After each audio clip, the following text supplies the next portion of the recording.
Students good evening. Grammar के total 690 rule में से मैं आपको 162 और 163 का करवाऊंगा आज। 162 का ये कह रहा है कि जो रिलेटिव प्रोनाउन है ना, हम उनको यूज़ कई बार नहीं करते। इसमें ओमिशन बताया गया है। ओमिशन का मतलब रिलेटिव प्रोनाउन हम यूज़ नहीं करते, उसको हटा देते हैं। और कब हटा देते हैं?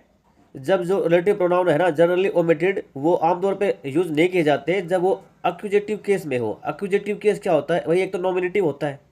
नॉमिनेटिव में एज ए सब्जेक्टिव आएगा। एक्यूजेटिव में कैसे आएगा? एज एन ऑब्जेक्टिव आएगा, ऑब्जेक्टिव केस में आएगा। ठीक है। एक पजेसिव होता है जिसको हम जेनेटिव केस बोलते हैं। अब ये एग्जाम्पल देखो, few and short were the prayers that we said. तो दैट को हमने हटा दिया, यहाँ पे पंक्चुएशन मार्क लगा हुआ है, बीच में से ओमिट कर दिया।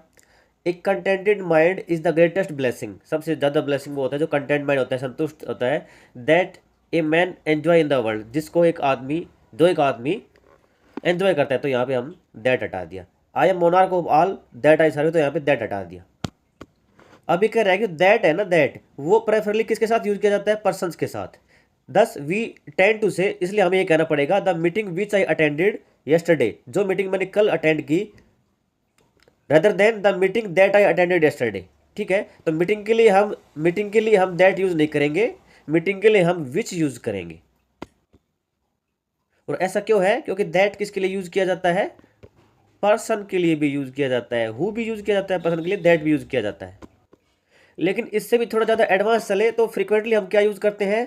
The meeting I attended yesterday. तो द मीटिंग के बाद जो दैट आया या विच आया, ठीक है, हम विच, मैंने बताया अभी विच आएगा मीटिंग के बाद, तो उसको हम यहाँ पे ओमिट कर दिया। इसलिए जो एक्यूजेटिव रिलेटिव है is more marked in the spoken language.